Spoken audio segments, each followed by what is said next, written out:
A'udzubillahi minasyaitonirrajim. Bismillahirrahmanirrahim.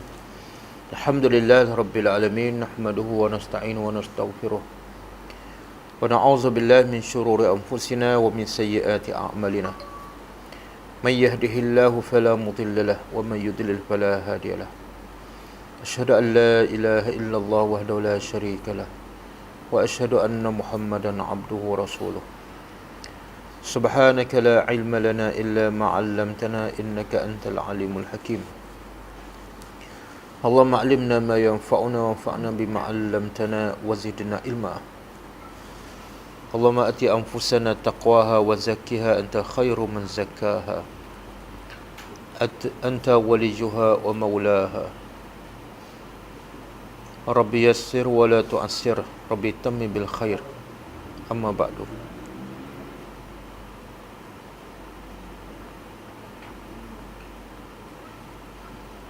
Kita sambung ayat 80. Ayat 80 ha.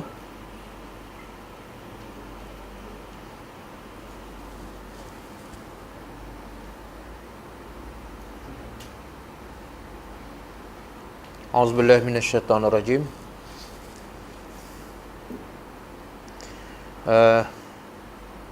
Sebenarnya daripada ayat 80 sampai akhir dia berkait langsung dengan ayat sebelum tu, iaitu Allah nak mengisbatkan, Allah nak membuktikan kebesaran Allah dan kekuasaan Allah untuk menghidupkan manusia kembali setelah manusia mati dan setelah badan manusia telah hancur. Allah nak menempelak ataupun nak menolak dakwaan orang-orang yang kafir, orang-orang musyrikin yang tidak yakin kepada kekuasaan Allah untuk menghidupkan semula manusia telah hancur. Sehingga manusia yang kufur ini mempermainkan Allah Subhanahu wa taala dengan menunjukkan tulang-tulang yang telah hancur. Lalu mereka berkata, man yuhyi al-'izam wa hiya ramim. Siapa yang mampu menghidupkan tulang-tulang yang telah hancur ini? Maka daripada situ Allah mula menjawab satu persatu tentang kebesaran dan kekuasaan Allah untuk menghidupkan kembali tulang tu walaupun telah hancur. Jawapan yang pertama ialah ayat 79. Jawapan pertama bahawa Allah tu mampu menghidupkan kembali tulang yang hancur ialah yuhyihal ladzi ansha'aha awwal marrah. Di situ menunjukkan kekuasaan Allah untuk menghidupkan kembali. Apa dia? Apa jawapannya di situ? Jadi kalau Allah mampu mencipta untuk kali pertama, maka untuk menghidup kali kedua lebih mampu dan lebih mudah. Satu. Yang kedua dalam ayat yang sama juga Allah menunjukkan kebesaran dan kekuasaannya, iaitu wa huwa bikulli khalqin alim.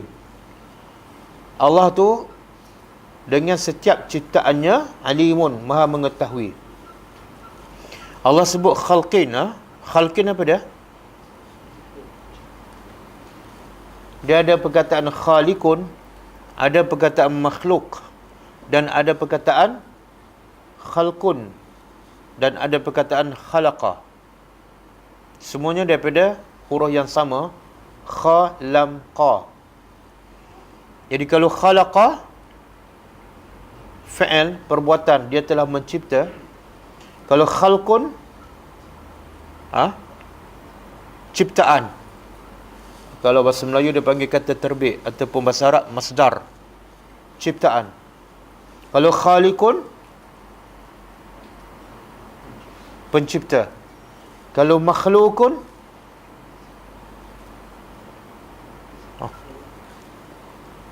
jangan buat nanya pada kucing sebab dia makhluk Allah.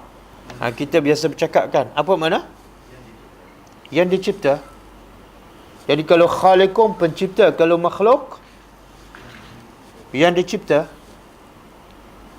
Okey. Tapi dalam ayat ni wahwa bikulli khalqin. Allah tak kata wahwa bikulli makhlukin alim. Perasan tak? Perasan kan? Beza tak? Kalau Allah buat ayat, wa huwa bikulli makhluqin alim. Allah dengan setiap makhluk, Allah Maha mengetahui. Tapi Allah tak sebut makhluk, Allah sebut khalqin. Kalau khalqin makna dia lain, apa dia? Allah dengan setiap ciptaannya Maha mengetahui. Beza tak?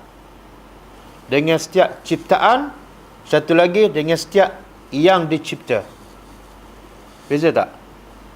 Apa beza?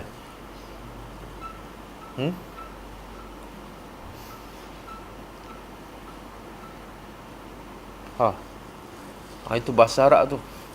Itu tadabbur. Sampai di situ dia bahas. Kenapa Allah tak guna makhluk? Sebab makna dia jauh beza. Lalu Allah menggunakan perkataan khalq, ciptaan. Ciptaan dengan makhluk lain.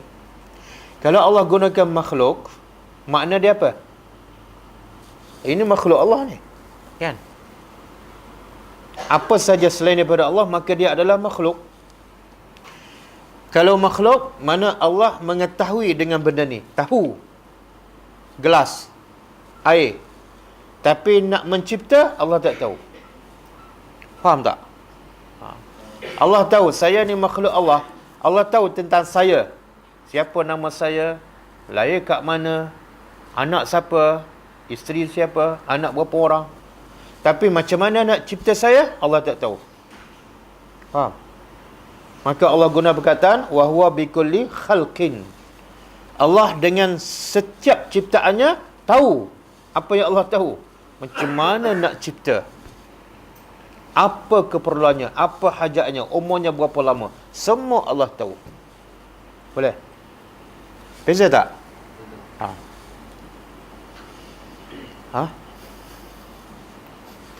Tak nampak perbezaan?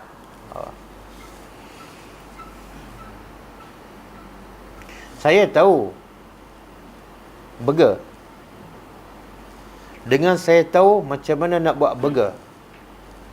Beza tak? Beza kan? Mana lebih hebat? Tahu tentang burger ke tahu bagaimana nak buat burger? Bagaimana nak buat burger lah. Itulah yang hebat. Kalau tahu burger je, rupa dia macam ni, dari mana kita nak dapat, tak hebat. Yang hebat, yang makan lagi tak hebat. Kaki makan je. Okey. Jadi dalam ayat 79, Allah bagi dua bukti, dua dalil untuk menolak dakwaan orang-orang musyrikin bahawa Allah tak mampu mencipta tulah yang hancur. Dua dalil. Pertama, Allah dah dapat menciptakan manusia kali pertama sebelum dia mati, sebelum dia hancur. Dan ketika itu tidak ada apa-apa. Maka untuk mencipta kali kedua yang dah ada tulang, sakit baki tulang, lebih mudah. Yang kedua, soal nak menciptakan Allah semua tahu. Daripada A to Z. Apa bahan dia, apa keperluan dia, bila nak ciptakan, di mana, semua Allah tahu. Jadi dua itu sebenarnya satu menunjukkan apa? Allah cipta kali pertama menunjukkan kuasa, kudrah. Kalau tak ada kudrah, Allah tak mampu mencipta. Yang kedua menunjukkan apa? Ilmu. Kalau ada kudrah, tak ada ilmu pun tak boleh cipta. Kalau ada ilmu, tak ada kudrah pun tak boleh cipta. Jadi syarat nak mencipta mesti ada dua. Macam saya nak goreng cak kodok kan. Saya ada kuali, ada minyak, ada gandum, tapi tak ada ilmu. Boleh tak saya goreng? Tak boleh. Ada orang, ada bahan, ada kudrah, ada tenaga, ada minyak, ada gandum, ada dapur, ada gas. Tapi tak reti nak goreng, tak ada ilmu pun tak boleh. Jadi nak buat apa-apa mesti ada dua unsur. Satu, ilmu. Yang kedua, kudrah. Dan dua-dua itu Allah memilikinya. Kita ada tanah, ada simen, ada besi, ada batu, ada duit, tapi tak ada ilmu nak buat rumah. Jadi tak rumah. Tunggulah situ 10 tahun.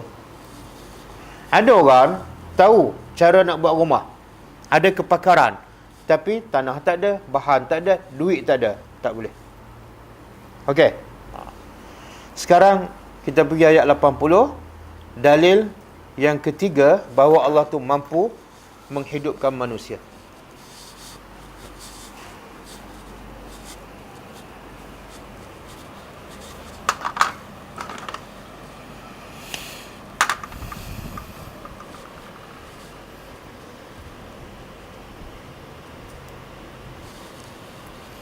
A'udzubillahi minasyaitonirrajim. Allazi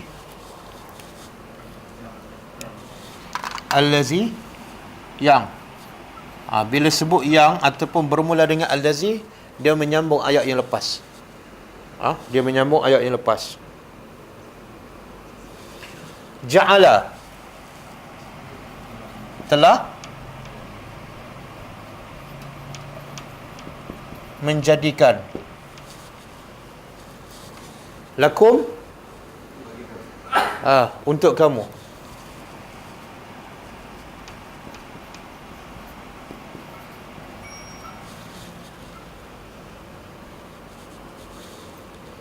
minas syajari, daripada syajar. Apa dah?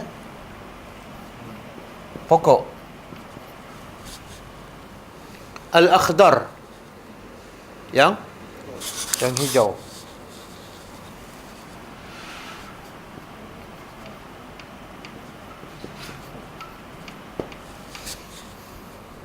Ni orang kata warna hijau ada dalam Quran, warna biru tak ada, orange lagi tak ada. Okey. Dia yang telah menjadikan untuk kamu pokok yang hijau. Bila sebut hijau, kering ke basah? Basah. Nara, api. Faiza,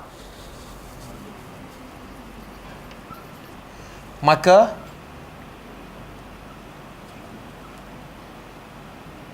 apa dia? Bukan apabila. Tiba-tiba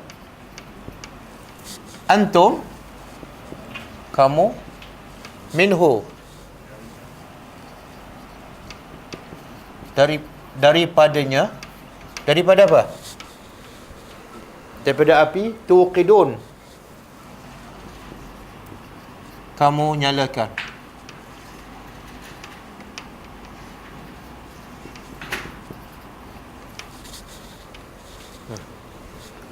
Okey. Ini poin yang ketiga tentang kebesaran dan kekuasaan Allah untuk menghidupkan manusia. Faham tak? Di mana yang menunjukkan kebesaran Allah dalam ayat ni? Pokok hijau. Apa dia kebesaran Allah pada pokok hijau? Boleh keluarkan? Apa kebesaran Allah?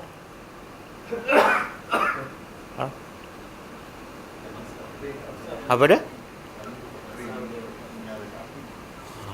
Pokok tu asalnya yang kita nyalakan api banyaknya bersumber daripada kayu, kan? Kayu tu daripada pokok, dan pokok tu asalnya hijau, basah. Jadi kekuasaan Allah di situ apa dah? Kayu yang basah, yang sejuk, boleh bertukar menjadi kering dan panas, iaitu api. Biasa logiknya yang panas daripada yang panas, yang kering daripada yang kering. Tapi sekarang Allah berkuasa menukarkan daripada basah, hijau, bertukar menjadi kering dan panas, iaitu api. Nampak tak di situ kuasa Allah? Kita boleh tak ambil benda yang basah bertukar jadi api? Boleh? Tak boleh. Jadi kalau itu adalah kuasa Allah, maka nak menciptakan tulang manusia yang hancur, Allah Maha berkuasa. Boleh? Kemudian di sini juga dalam ayat ini menunjukkan ada rahmat Allah. Ada rahmat Allah kepada manusia. Apa dia? Perkataan apa yang menunjukkan rahmat Allah kepada manusia?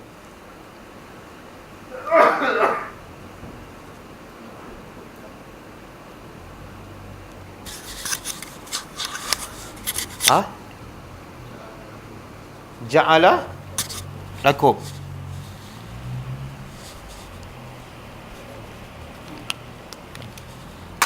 Ini. Allah cipta pokok sebanyak-banyaknya di atas muka bumi. Semua untuk siapa? Untuk kita. Allah ada faedah tak? Tak ada. Allah tak perlukan pokok. Allah tak perlukan api. Semuanya Allah jadikan semata-mata untuk kita. Itu menunjukkan rahmat Allah. Apa hasil daripada pokok? Cuba sebut kegunaan pokok ataupun faedah daripada pokok. Ha? Apa dah? Oksigen lagi? Ha? Buat rumah. Yang paling besar sekali apa dah? Ha? Apa dah? Lagi? Api lah. Ya Allah sebut ni api. Cuba bayangkan kalau tak ada api. Apa kita boleh buat? Nak cucur rokok pun tak boleh kan? Semua daripada api. Nak masak daripada api. Enjin kereta pun menggunakan bahan api. Boleh? Okey. Jadi di sini Allah nak bagi tahu daripada pokok yang basah, yang hijau, kamu boleh keluarkan api. Sebab apa? Kebesaran Allah. Okey. Kemudian awalaisa. Apa dia?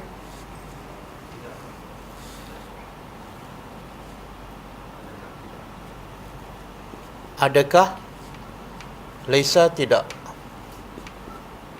Allazi yang khalaqa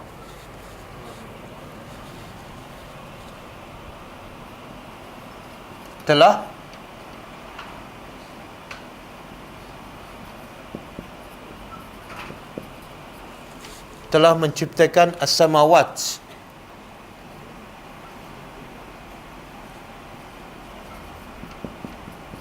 langit-langit.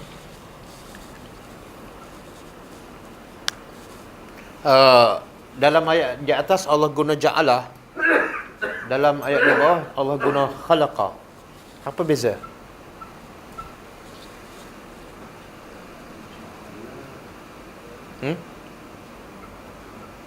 Apa dia?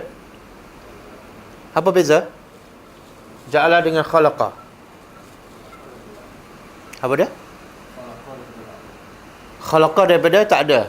Ja'ala daripada ada. Jadi kalau khalaqa daripada kosong, tidak ada apa-apa. Allah cipta langit, ada tak bahan sebelum tu? Bahan apa-apa? Ada tak? Tak ada. Tapi Allah cipta pokok, sebelum tu ada apa-apa tak? Sebelum Allah cipta pokok, ada tak sesuatu sebelum tu? Ada apa dia? Ha?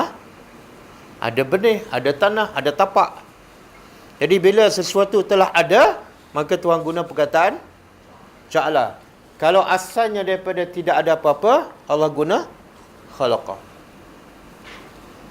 Okey, Allah telah menciptakan langit-langit. Berapa lapis? Ha? 7. Ada dalil? Ada dalil?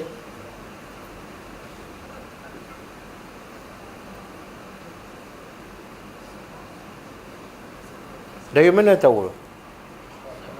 Ha? Surah? Daripada cerita Isra' Mi'raj. Oh, kalau tak ada cerita tu, tak, kita tahu 7 lapis langit. Bukankah sebelum tu lagi? Ha? Surah Al-Mulk. Allazi khalaqa sab'a samawatin tibaqa. 7 lapis kan? Kenapa Allah buat 7 lapis?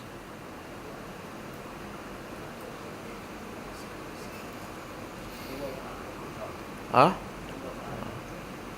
Mana lebih hebat? Allah cipta selapis tinggi tanpa tiang dengan 7 lapis tapi tanpa tiang juga. Mana yang menunjukkan kehebatan Allah? 7 lapis. Macam bumbung kan, selapis je tanpa tiang. Dah hebat dah. Tapi kalau 7 lapis bertindih lagi tanpa tiang, lagi menunjukkan kebesaran dan kehebatan Allah. Okey, bumi pula berapa ni? Wal arda. Dan bumi. Bumi pula berapa lapis?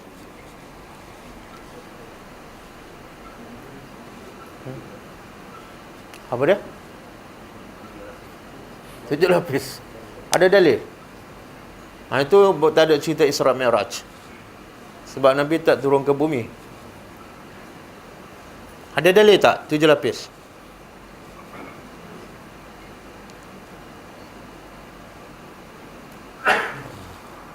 Sebenarnya Tuhan dah sebut dalam Quran. Tapi kita bukan tak baca. Baca tapi tak faham. Dalam surah At-Talaq. Dalam surah At-Talaq. Ayat 10 ke? Cuba buka. Ada tak?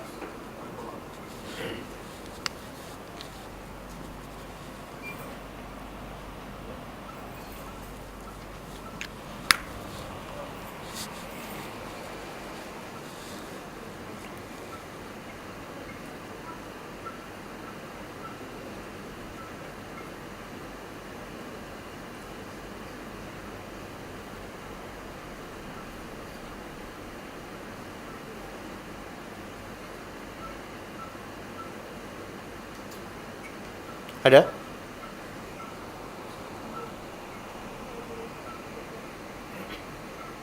Surah 65.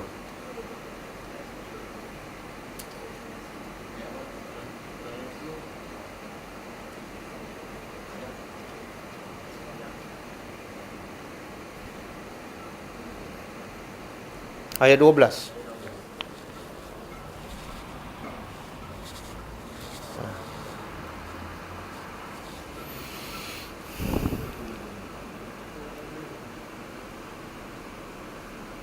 Tuhan kata apa? Dia yang telah menciptakan sab'a samawat, 7 lapis langit. Kemudian wal arda, dan bumi mislahunna, sama sepertinya. Boleh? Jadi bumi pun 7 lapis. Cuma kalau orang tanya, samawat, langit-langit, Tuhan sebut dalam bentuk jamak. Tuhan sebut dalam bentuk jamak. Tapi bila sebut bumi, Tuhan sebut dalam bentuk mufrad, satu. Sedangkan sama-sama 7. Kenapa? Kita tak jumpa Allah sebut as-samawati wal araduna jamak. Sedangkan sama-sama 7 lapis. Pasal? Pasal bumi itu berlapis tapi bersambung. Adapun langit berlapis tapi tak bersambung. Betul. Jadi bila langit tu berlapis dan tak bersambung, bahkan setiap lapis ada pintu, maka Allah sebut dalam bentuk banyak. Tapi bumi ni berlapis tapi setiap lapis tu bersambung, rapat-rapat. Jadi seolah macam satu je. Maka Tuhan sebut satu, wal ard. Okey. Tidakkah yang telah menciptakan langit-langit dan bumi biqadirin? Qadir. Apa dia? Mampu ataupun berkuasa ala an yakhluqa, untuk mencipta mislahum, seperti mereka.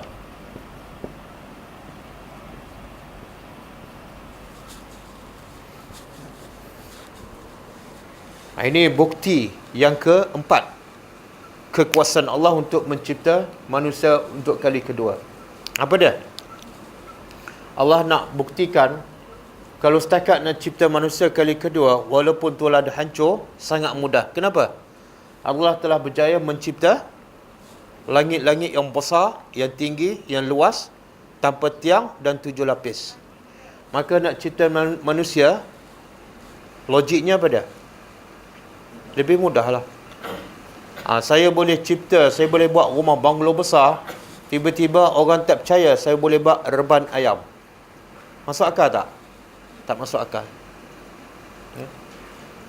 Bolehkah kamu buat rebaya? Saya dah buat banglo besar. Boleh? Okey, bala. Bala pada? Bahkan wahwa dan dia al-khallaq. Khalaq dalam bahasa Arab ni wazan dia fa'alun.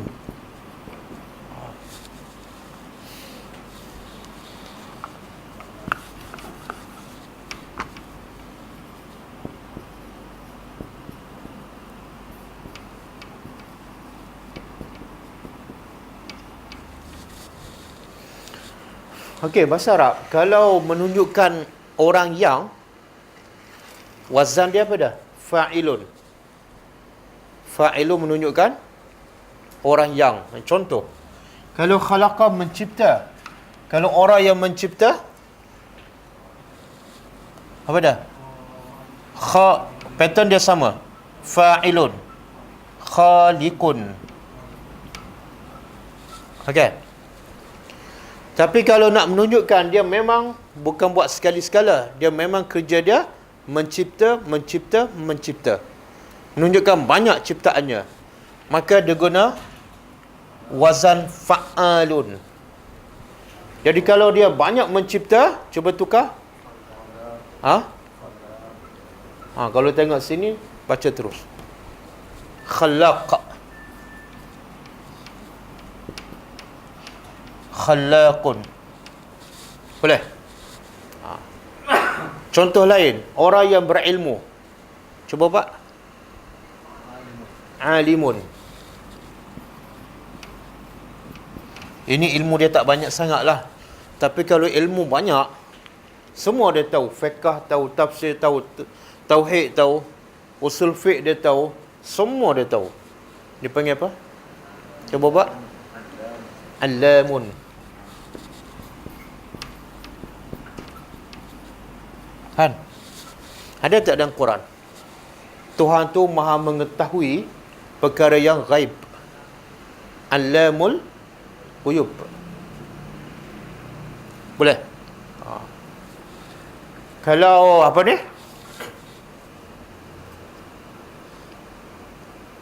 Apa lagi?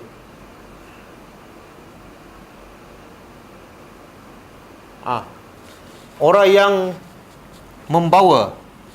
Kalau membawa hamalah, dia telah membawa hamalah. Kalau orang yang membawa, hamilun. Sebab tu wanita yang mengandung dipanggil hamil. Okey, kalau dia banyak membawa, kerja dia bawa barang je, pagi, petang, siang, malam. Cuba buat dalam bahasa Arab. Hammalun. Hammalun. Itu kalau lelaki. Kalau perempuan, hammalatun. Ada tak dalam Quran? Ada seorang tu perempuan, kerja dia bawa je. Bawa apa? Bawa kayu api. Ada tak kisah dalam Quran? Apa dia? Al-Masal. Cuba baca ayat tu.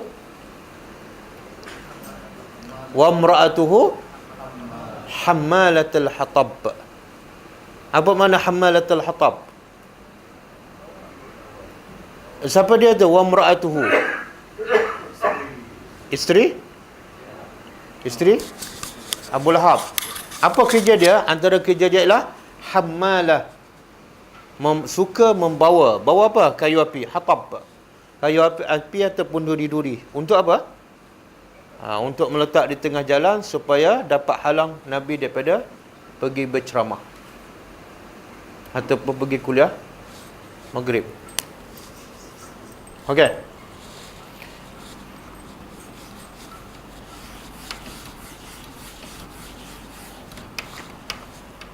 Wahwa al-khallaq. Nak terjemah apa ni? Maha pencipta. Betul tak? Allah tu banyak mencipta. Betul? Ha? Yalah, setiap hari lahir tak manusia yang baru? Setiap hari lahir tak binatang yang baru? Setiap hari lahir tak syaitan jin yang baru? Ha? Setiap hari lahir tak pokok-pokok yang baru, buah-buah yang baru? Jadi itu makna khalaq. Jadi ini bukti yang keberapa ni? 2, 3, 4, yang kelima. Kalau Allah Maha mencipta, bila-bila masa dia boleh cipta, setiap hari, setiap saat, maka mustahil tak bagi Allah nak ciptakan manusia untuk kali kedua? Tak mustahil. Kemudian yang ke 6, Al-Ali, Maha mengetahui.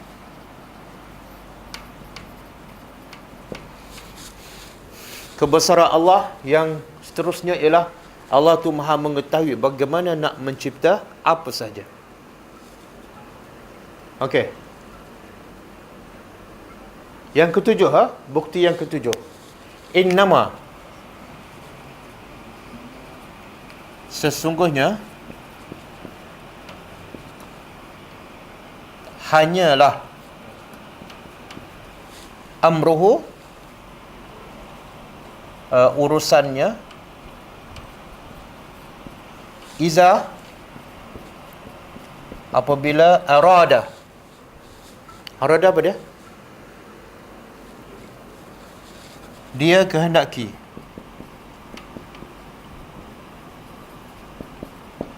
Dia kehendaki syai'an, sesuatu.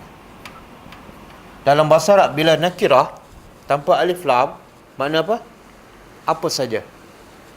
Bila Allah kehendaki apa sahaja, kecil ke besar ke, ayyaqula, cukup bagi Allah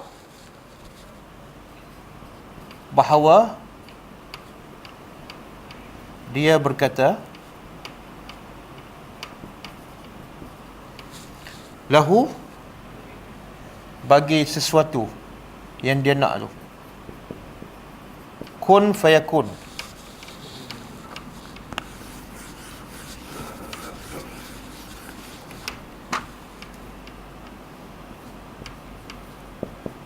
Jadilah, maka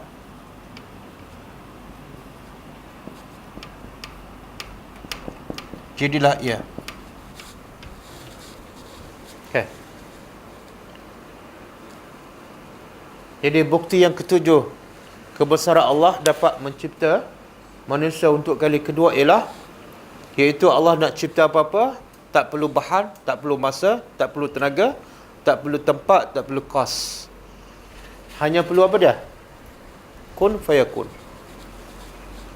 Jadi kalau Allah nak cipta langit pun kun fayakun, jadi nak cipta manusia yang telah hancur lagi mudah.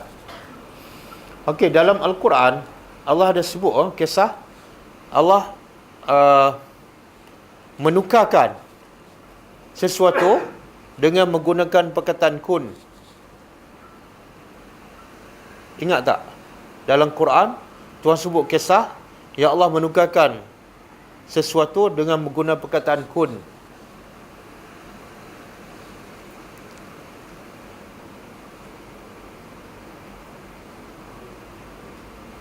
Bila Ibrahim dicampak dalam api, Tuhan kata apa? Tuhan kata apa?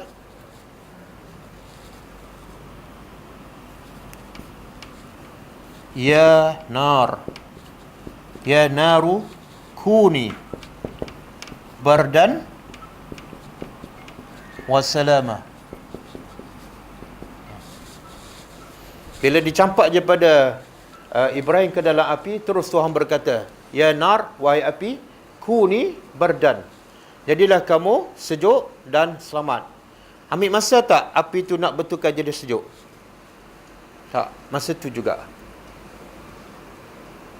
Boleh? Dan satu lagi kisah, Tuhan tukar sesuatu dengan menggunakan perkataan kun.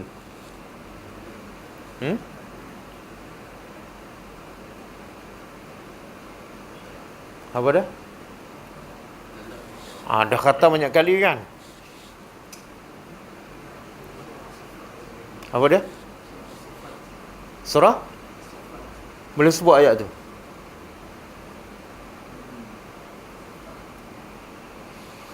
Bila Bani Israel melanggar perintah Allah menangkap ikan hari Sabtu, Tuhan kata apa pada mereka? Tak ayat Quran. Cerita jadi monyet semua tahu, tapi ayat Quran orang tak tahu.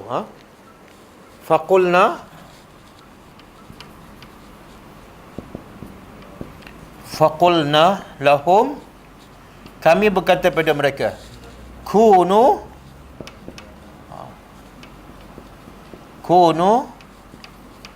kiradatan khasiin. Surah Baqarah kan. Bila dia langgar perintah Allah, maka Tuhan nak ubah rupa dia daripada rupa manusia kepada apa dia? Kiradah apa dia? Kera ke monyet? Kera. Apa-apa je lah. Tuhan kata apa? Ambil masa tak Tuhan nak ubah wajah mereka? Kunu, jadilah kiradata, kera yang khasiin hina. Masa tu juga jadi. Boleh? Jadi kalau manusia bertadabbur Al-Quran, berfikir, dia tak akan cakap macam mana Allah boleh hidupkan semula manusia yang telah hancur. Sebab banyak kisah Tuhan sebut dalam Quran, sekelip mata je Tuhan tukar. Kun. Dengan perkataan kun. Cuma di sini kun. Di sini kuni. Di sini kunu. Apa beza?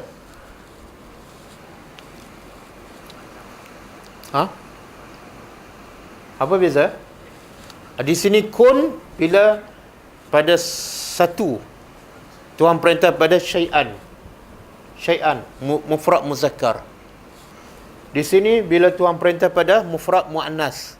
Api ni dalam bahasa Arab dipanggil muannas. Bila muannas kuni. Kemudian kunu bila ramai. Lahum, kami berkata pada mereka, Bani Israel yang ingkar, yang menangkap ikan hari Sabtu, jadilah oleh kamu semua kera-kera yang hina. Adakah rupa mereka betul-betul bertukar kera ataupun perangai macam kera? Apa dia? Yang Bani Israel tu betul-betul bertukar menjadi kera ke ataupun perangai dia macam kera? Fizikal dia jadi kera, bukan perangai. Apa dalil? Tuhan kata kunu, jadilah kera. Tuhan tak kata jadilah kamu perangai macam kera. Jadi orang tu betul-betul menjadi kera. Kemudian dia beranak pinak tak kera tu? Beranak pinak tak? Dalam tafsir mengatakan dalam tempoh 3 hari mereka tak makan. Dan lepas 3 hari tak makan, semua mati. Apa hikmah dia? Supaya mereka tidak ada keturunan. Kalau mereka makan, kemudian beranak, maka kita jumpa kera kat mana-mana, kita kata apa? Tu Bani Israel tu. Jadi kera yang ada sekarang berasal daripada apa? Daripada kera lah, bukan daripada Bani Israel. Okey. Kun fayakun.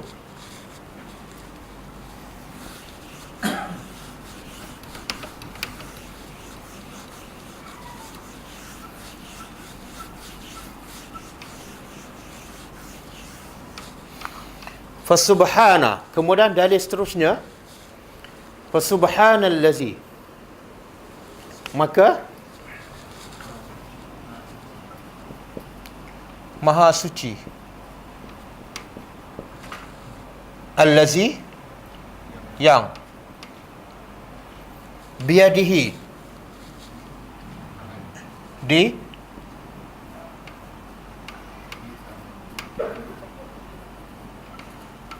di tangannya, malakut.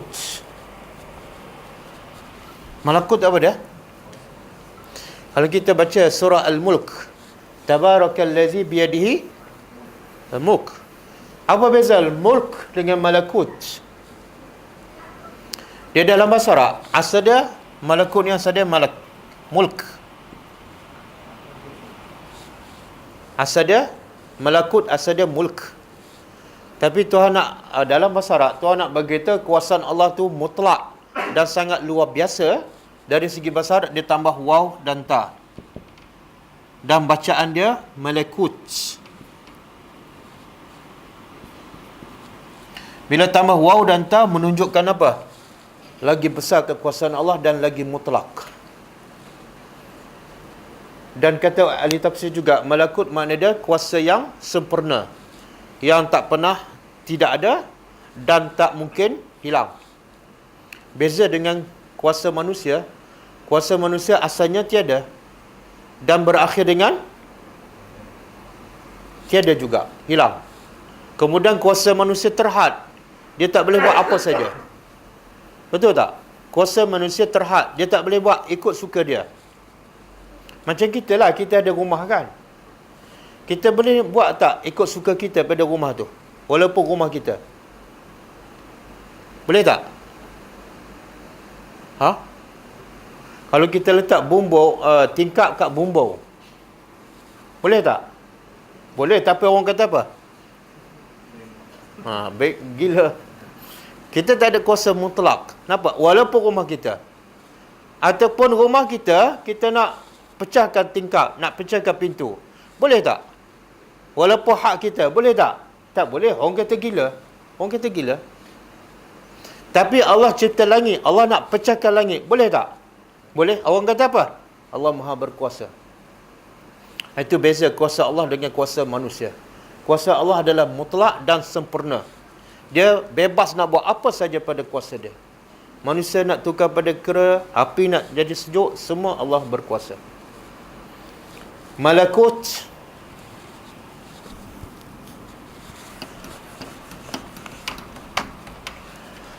di tangannya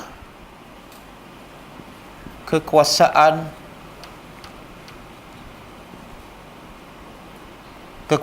mutlak. Kulli syai'in, setiap sesuatu. Ini juga menunjukkan kekuasaan Allah. Pertama perkataan malakut. Yang kedua, kulli syai'in. Kita ada kuasa di rumah ataupun di ofis, tapi bukan setiap sesuatu kita berkuasa. Kadang-kadang di rumah, kalau api padam, kita tak boleh buat apa. Kadang-kadang anak degil, kita nak suruh dia balik awal, dia tak balik, kita tak boleh buat apa. Boleh. Jadi ada kuasa tapi bukan setiap sesuatu. Sebaliknya Allah, kuasa dia setiap sesuatu. Haiwan, tumbuh-tumbuhan, malaikat, manusia. Okey. Dan kemuncaknya wa ilaihi turja'un. Kepadanya, bila sebut ilaihi dahulu, maksud dia hanyalah kepadanya turja'un, kamu dikembalikan.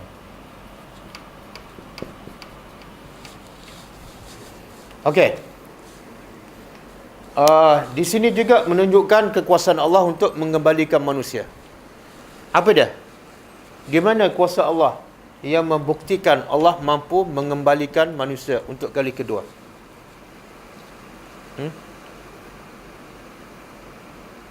Faham soalan?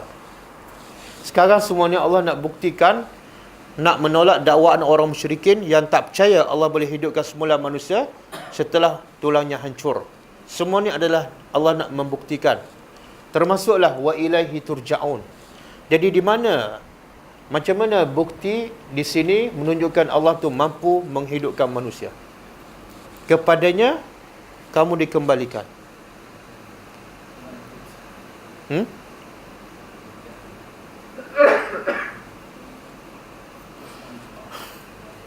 Kalau Allah tak boleh hidupkan manusia kali kedua, boleh tak manusia tu kembali pada Allah?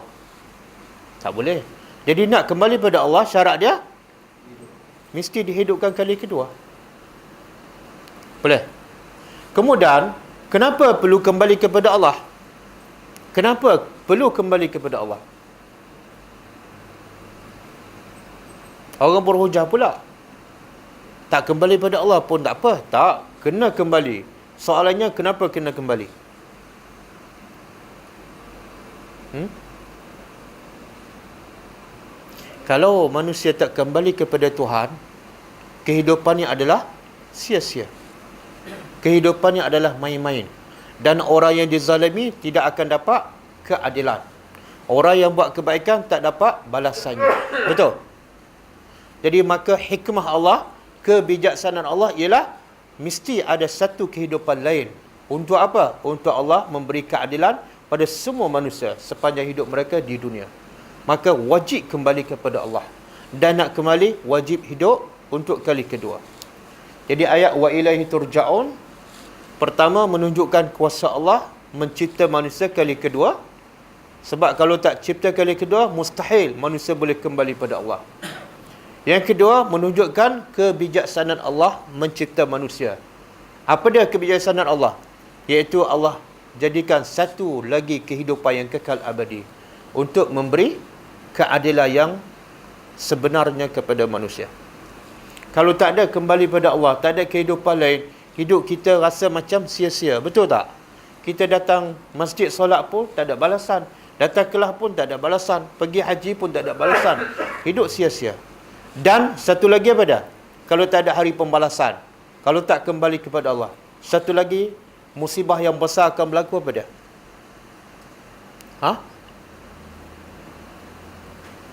Dunia akan huru-hara, manusia akan rusak. Kenapa? Semua akan buat jahat. Sebab apa? Tak ada hari pembalasan. Betul? Semua nak ambil hak orang. Sebab apa? Tak ada balasan.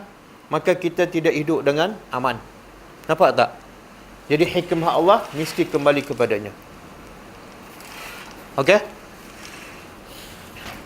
Jadi sekarang berakhirlah surah Yasin. Daripada sini berapa semua dalil yang membuktikan Allah tu maha berkuasa untuk menghidupkan semula manusia setelah hancur. Jangan kita kata benda ni Allah tak payahlah fikir. Tak. Allah bagi sampai 10 dalil, makna Allah nak kita berfikir. Dan Allah juga nak bagi tahu punca segala masalah manusia adalah berpunca daripada yang rasuah, yang menipu, yang berzina, yang ambil hak orang, yang bunuh orang, semua tu punca ialah apa dia? Tak percaya pada hari akhirat. Semua punca tu. Jadi sekarang Allah nak tegaskan, nak yakinkan bahawa percayalah satu hari kamu tetap kembali. Maka setiap amalan kamu hendaklah kamu hisab, muhasabah diri. Sebagaimana kata Umar, hisablah diri kamu sebelum kamu dihisab oleh Allah. Okey, cuba kita senaraikan berapa semua Allah bagi bukti ni. Pertama, ayat 79. Iaitu ayat 79 yang lepaslah. Apa dia? Allah mencipta manusia kali pertama, maka untuk kali kedua lebih mudah. Yang kedua, Allah maha mengetahui tentang ciptaan manusia. Yang ketiga, Allah berkuasa menukarkan daripada pokok yang hijau, yang basah, menjadi kering dan api. Yang keempat, Allah menciptakan langit dan bumi yang lagi besar dan susah, maka nak cipta manusia lebih mudah. Yang kelima, Allah tu maha pencipta. Yang keenam, Allah maha mengetahui segala-galanya. Yang ketujuh, untuk Allah menciptakan sesuatu tak perlukan masa, tak perlukan pekerja, tak perlukan kos, tak perlukan bahan. Hanya dengan kun fayakun. Yang ke-8, perkataan subhanallazi, maha suci. Bila sebut maha suci daripada apa?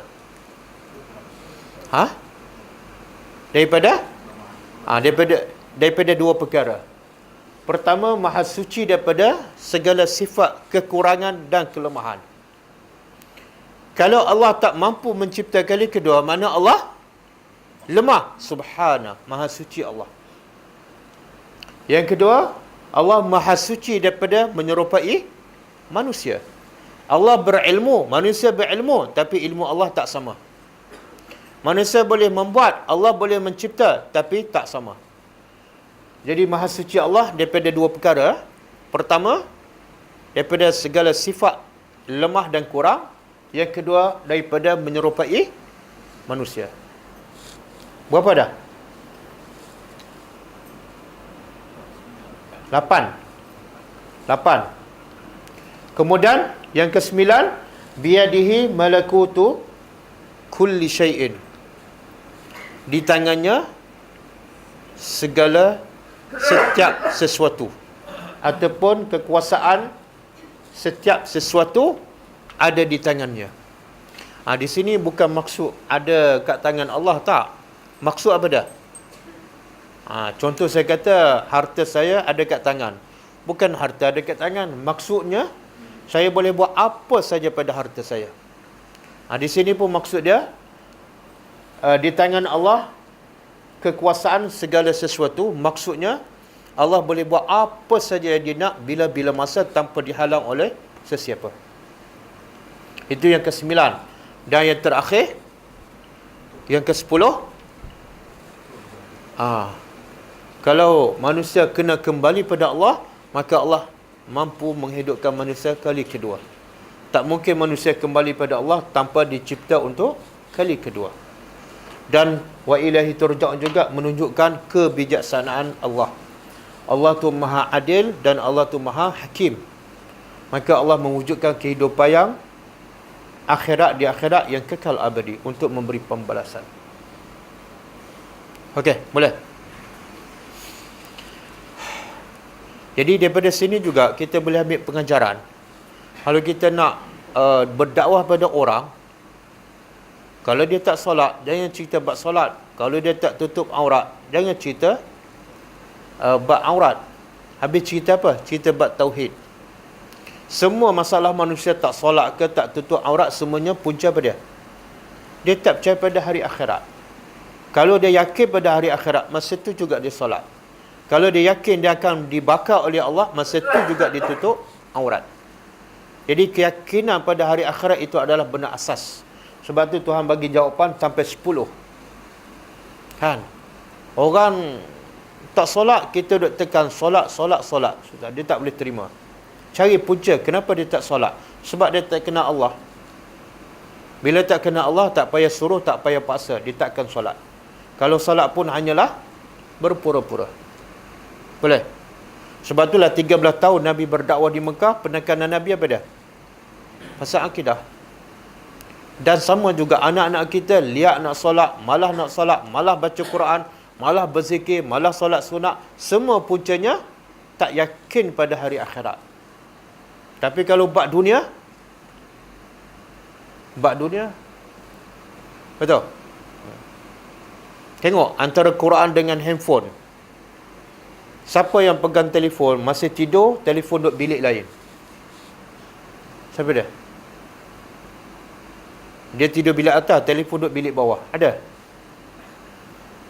Ada ke tak ada? Tak ada kan? Tapi ramai tak orang tidur bilik tu, tapi Quran duduk bilik lain? Banyak? Banyak kan?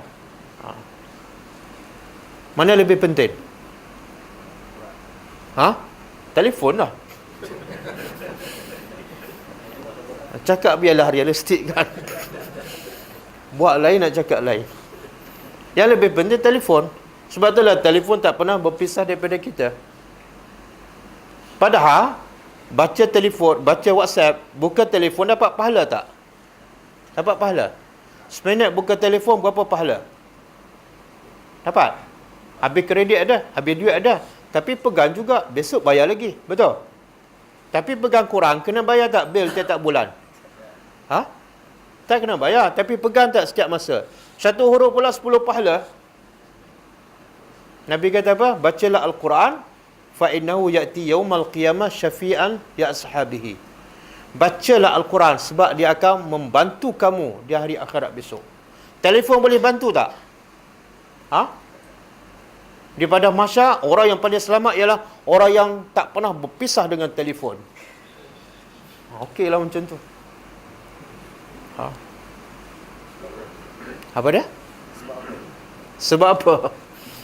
Sebab apa? Telefon tak pernah berpisah, Quran selalu berpisah. Ha? Itulah alasan. Alasan tu daripada dulu lagi. Tak berubah. Telefon, ada Quran dalam telefon. Tapi yang banyak kita buka WhatsApp ke telefon? Kenapa tak jawab? Berapa minit kita buka Quran dalam telefon? Berapa minit kita buka mesej? Berapa minit kita buka Facebook? Berapa minit kita buka WhatsApp? Boleh? Apa dah? Tak percaya pada hari akhirat lah. Sebab itulah orang yang percaya pada hari akhirat, mulut dia sentiasa membaca Al-Quran, mulut dia sentiasa berzikir. Bahkan nak cakap benda tak ada faedah pun dia takut. Tawus, seorang ulama tabi'in, dan dia antara 7 ulama terbesar Madinah di kalangan para tabi'in. Dia kata apa? Aku nak keluar satu perkataan pun aku takut sangat dihisap oleh Allah, sehingga aku tak sanggup nak mengeluh. Itu pun aku tak sanggup. Kenapa? Aku takut ditulis oleh malaikat yang tak baik. Mengeluh bukan dosa, tapi tak ada faedah. Aku nak rekod aku semuanya pahala. Jadi mengeluh pun aku tak. Itu sebab apa dia buat macam tu? Sebab dia percaya pada hari akhirat. Dia percaya pada semua perkataan dia akan dicatat. Kita kadang-kadang bercakap je. Betul? Kalau tak bercakap, orang tak bercakap pun kita marah. Kenapa diam ni? Jadi masalah. Orang tak bercakap pun masalah bagi kita. Padahal Nabi kata, kalau kamu beriman, cakaplah benda yang baik. Ataupun diam. Diam tu adalah ibadat. Okey? Boleh? Jadi semua tu puncanya tak beriman dengan hari akhirat. Sebab itulah Allah bagi sampai 10 dalil. Yakinlah kamu akan wa ilaihi turja'un. Yakinlah. Kata Imam Hasan Basri, orang yang mati, semua orang mati sentiasa minta kepada Allah nak balik pada dunia. Untuk apa? Kita kalau lama berpisah, pergi musafir, kita minta nak balik, yang pertama nak jumpa apa? Jumpa siapa? Isteri lah, kan? Kalau masih cinta lah. Balik nak tengok anak, nak tengok isteri, nak tengok rumah, kan? Baru sebulan. Tapi orang mati, lepas tahu pun dia minta nak balik ke dunia, bukan nak balik tengok rumah, bukan nak balik tengok anak isteri. Tak. Dia kata untuk apa? La'alli a'malu salihah. Aku nak beramal soleh je. Kalau boleh pergi duduk kampung lain pun tak apa. Jangan jumpa anak isteri. Sebab apa? Masa tu dia betul-betul yakin yang bermanfaat pada dia ialah amal soleh. Jadi kata Hasan Basri, yang mati semua nak balik dunia, nak beramal soleh. Tapi yang peliknya, yang hidup ada peluang tak nak beramal soleh. Banyak buang masa dengan telefon berjam-jam. Orang mati tu dalam kubur tu dia kata apa? Aku tak nak pakai dah telefon. Kita nak tukar telefon baru. Betul? Berjam-jam habis masa. Okey? Boleh? Habislah surah Yasin. Ada soalan? Apa dia? Kalau bagi soalan melalui WhatsApp, saya tak jawab, jangan marah. Sebab saya pun nak kurangkan masa dengan WhatsApp. Bila dah buka satu, nak baca semua, kan? Perangkap. Ni, musibah anak-anak kita ni. Tanyalah anak-anak kita. Telefon selalu kat tangan, berapa jam dah habis umur di telefon tu.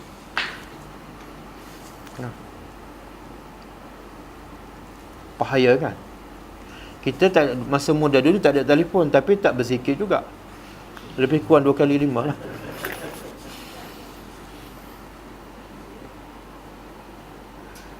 Okey, ada soalan tak? Jadi kesimpulan daripada awal surah Yasin sampai akhir, intipati surah Yasin sebenar apa dia? Daripada awal surah dan dia akhir, semua cerita pasal hari akhirat. Semua cerita pasal hari akhirat. Dan sebab itulah, ini pendapat Imam Ibn Kathir. Pendapat Imam Ibn Kathir, bukan hadis Nabi. Kata Imam Ibn Kathir, disunatkan, digalakkan membaca surah Yasin kepada orang yang nazak, orang yang nak mati.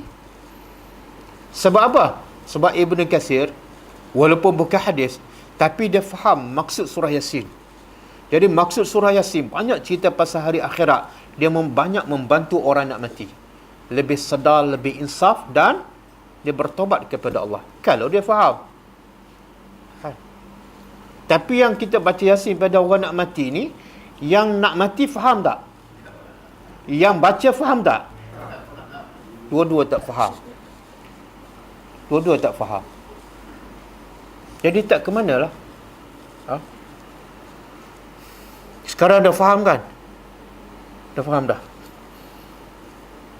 Siapa yang ikut kelas daripada awal sampai akhir, fahamlah. Kalau tak faham juga, ulang balik lah. Lama mati dengan surah Yasin.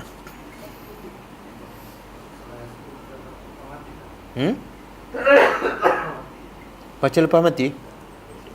Tak. Dia, ulama hadis mengatakan tak ada satu pun hadis sahih, tak ada satu pun hadis yang sahih berkenaan dengan kelebihan surah Yasin. Tak ada. Sama ada baca malam Jumaat ke, baca untuk orang nak mati ke, baca selepas orang mati ke, tak ada satu pun hadis sahih. Yang ada hadis sahih apa dia? Bacalah Quran, kerana ia akan memberi syafaat pada orang yang membaca dan mengamalkannya. Itu hadis sahih.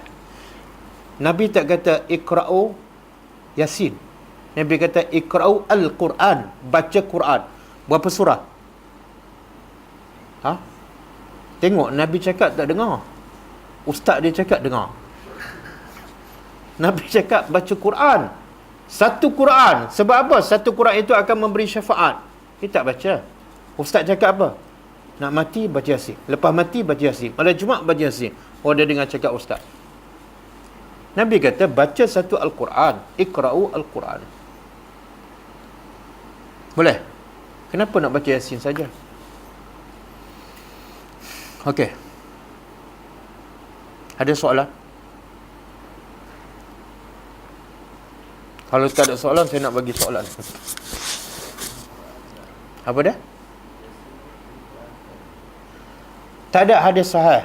Orang kita yang suka sangat baca Yasin, di mana-mana Yasin. Kan? Sebab dia berpegang pada satu hadis, Yasin qalbu al-Quran. Quran, Yasin adalah qalbu. Qalbu apa dia? Hati, ataupun jantung Al-Quran.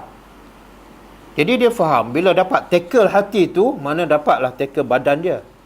Jadi cukup baca Yasin. Macam dia bercinta dululah, kan? Dia tackle hati orang tu. Dah dapat hati tu, tak ada masalah lah. Sebenarnya hadis tu bukan hadis sahih pun. Bukan hadis sahih. Tak ada satu pun hadis sahih. Yang ayat Quran pasti sahih. Tuhan kata apa? Afala yatadabbaruna al-Quran am ala qulubin aqfaluha. Tuhan mencela siapa yang tak faham Al-Quran. Kenapa kamu tak tadabbur Al-Quran? Itu sahih.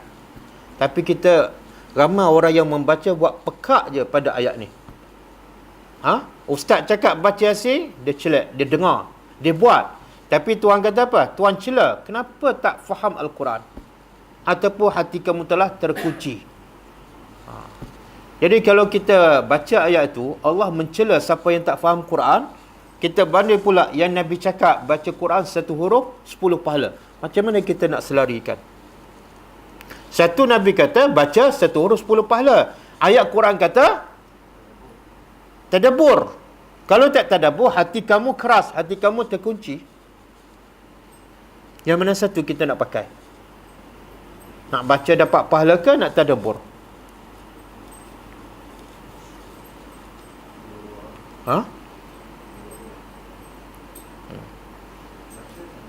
Kalau baca, contohlah,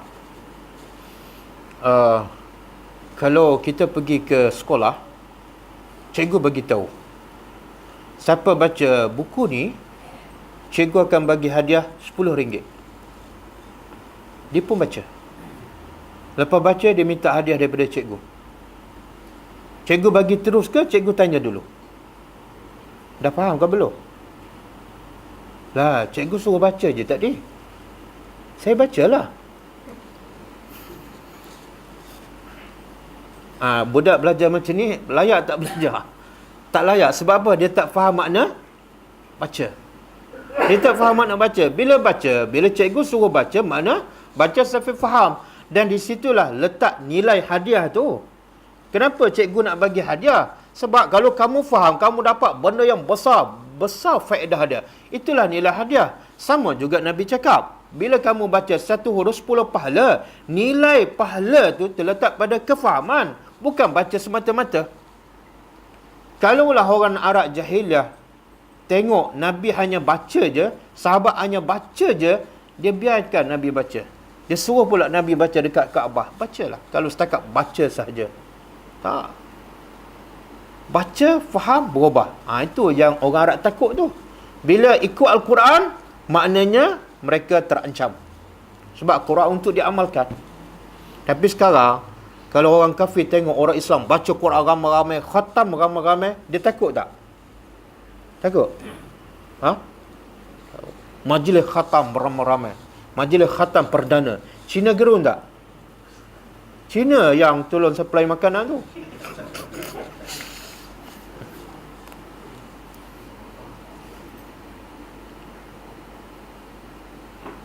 Okey. Ada soalan? InsyaAllah, semoga selepas ini kita bagi masa lebih untuk faham Al-Quran. Saya ada satu video, saya dah hantar tak? Ada seorang pencemah Arab, dia terjemah dalam bahasa Melayu. Dia kata Quran adalah segala-galanya bagi orang yang beriman. Quran penyelamat, Quran hidayah, Quran segala-galanya. Tapi kenapa kamu baca tak faham? Kamu boleh belajar bahasa Inggeris sampai cekak, sampai fasih. Tiba-tiba bahasa untuk faham Al-Quran kamu tak tahu. Bahasa yang boleh membantu kamu dalam kubur kamu tak tahu.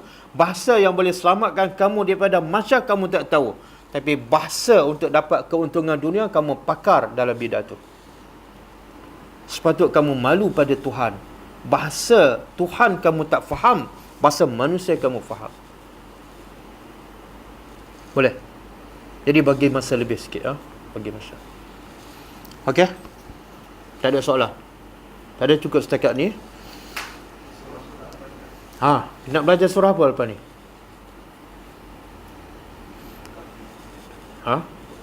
Kalau tengok umur yang depan saya ni, tak boleh belajar surah Baqarah ni. Tak habis. Jadi, kalau nak belajar nak habis, kena pilih surah pendek. Surah apa? Kahfi. Kahfi panjang juga tu. Al-Mulk. Biasa baca kan? Tak. Kalau sebaik-baiknya surah yang selalu kita bacalah. Dan yang selalu Nabi suruh kita baca. Surah apa? Surah Al-Mulk. Surah Al-Mulk, surah sejadah kan? Sebab Kahfi tu Nabi suruh baca juga, tapi ramai tak baca sebab panjang. Kan? Fatihah. Fatihah kan dah mahir. Dah lama baca. Tak, kita baca surah Al-Mulk. Boleh? Pernah belajar tak? Tak pernah. Itu Nabi selalu baca setiap malam sebelum tidur. Dan kelebihannya hadis sahih. Nabi kata, tidak ada seseorang pun membaca satu surah dalam Al-Quran yang mengandungi 30 ayat, melainkan surah itu, ayat itu akan memberi syafaat padanya sehinggalah Allah ampunkan dosa dia. Hadis sahih. Surah apa? Surah Tabarakallazi ataupun surah Al-Mulk. Jadi bacalah setiap malam dan insya-Allah kita tadabbur, lagi kita faham lagi bagus. Insya-Allah. Okey. Cukup Kita tutup dengan membaca tasbih kafarah. Subhanakallahumma wa bihamdika asyhadu an la ilaha illa anta astaghfiruka wa atubu ilaik. Assalamualaikum warahmatullahi wabarakatuh.